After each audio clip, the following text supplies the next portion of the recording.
Sou Gabi, esse é o nosso gabinete. Nós estamos começando hoje uma série nova aqui no canal sobre psicopatologia. Eu vou usar alguns autores, muito especialmente eu vou usar esse livro clássico aqui do Dal Galarrondo. Então, se você estuda para residência, se você é psicólogo clínico e precisa se atualizar em relação ao seu conhecimento sobre psicopatologia, essa é uma boa oportunidade para você. Esse conteúdo é de qualidade e é gratuito, então por isso eu peço para você deixar o seu like, se inscrever aqui no canal, pega o seu caderninho, Todo mundo que acompanha o nosso gabinete sabe que eu gosto de propor essas anotações, então pega o seu caderninho e acompanhe essa videoaula. Primeira coisa que a gente precisa saber quando nós estamos estudando psicopatologia é que nenhuma reunião, nenhum conjunto de sinais e de sintomas, nenhuma descrição é suficiente para dar conta de todo o humano. Então, nós usamos uma padronização de linguagem que nos permite trabalhar em rede, que nos permite trabalhar com outros profissionais, que nos permite explicar sobre determinados quadros, mas essa explicação, contar sobre esses quadros a partir da descrição, não dá conta de toda a complexidade do humano, certo? Então, a primeira coisa que a gente precisa entender para o estudo da psicopatologia é isso, Nós vamos falar, sim, de sinais e de sintomas aqui, nós vamos comparar critérios diagnósticos, mas lembrando que isso não traduz quem aquela pessoa não é? Isso não traduz o meu paciente, isso conta um pouco sobre ele, Em alguma medida conta um pouco sobre ele, mas não dá conta de tudo. Então, essa é a primeira coisa que você precisa saber.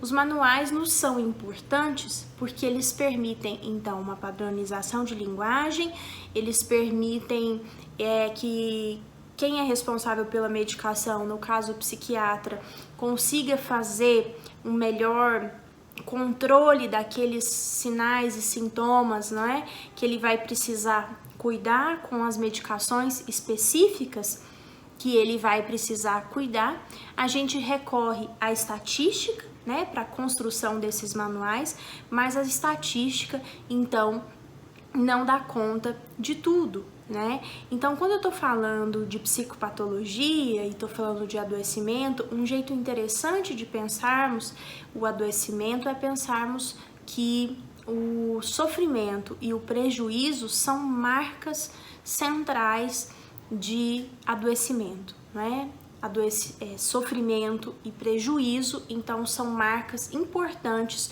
quando eu estou fazendo um diagnóstico ou quando eu estou avaliando, uma história, quando eu estou com uma pessoa pensando sobre aquela história. Então, pensar o adoecimento a partir de sofrimento e prejuízo nos é muito importante e útil.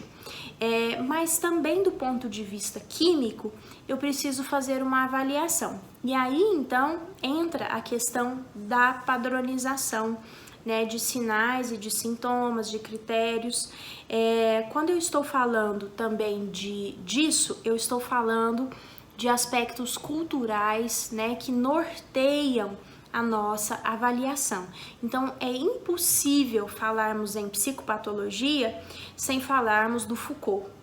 O Foucault foi um autor muito importante porque ele falou sobre a construção histórica e cultural da loucura.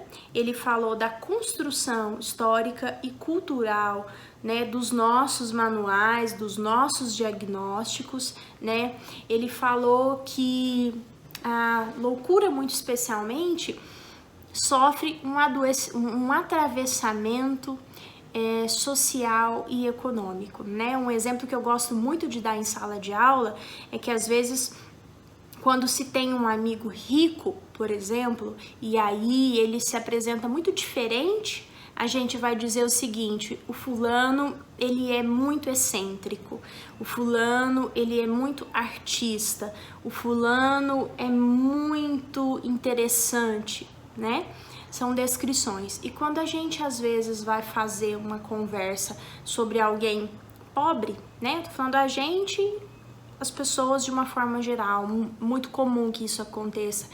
As pessoas vão dizer então, fulano é louco, né? Fulano é doido.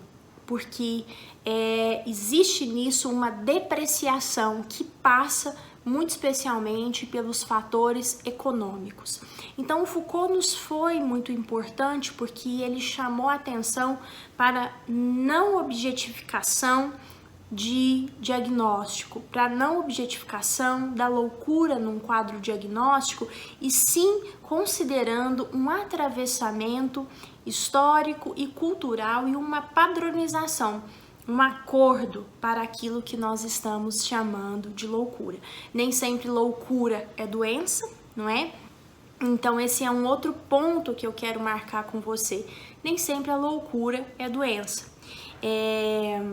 Às vezes a loucura, eu vou usar essa descrição para dizer apenas do diferente, para contar aquilo que é diferente. Então eu não posso partir também da noção de que o que é diferente é errado, nem da noção de que o que é diferente, estatisticamente fora, é errado, né? Eu não posso partir da noção de que o diferente tem em si algo que garanta que é ruim, certo? Então, por isso eu gosto muito da descrição de adoecimento e de psicopatologia quando eu vou fazendo a avaliação dos prejuízos para aquela pessoa, para as relações daquela pessoa e o nível de sofrimento, né? O quanto esse sujeito está capturado por um nível de sofrimento, ok? Então eu tenho vários critérios para definir o que é psicopatológico. Eu tenho vários critérios para definir o que é psicopatológico e preciso de conversar com esses vários critérios, porque um critério só não dá conta de toda a complexidade do humano.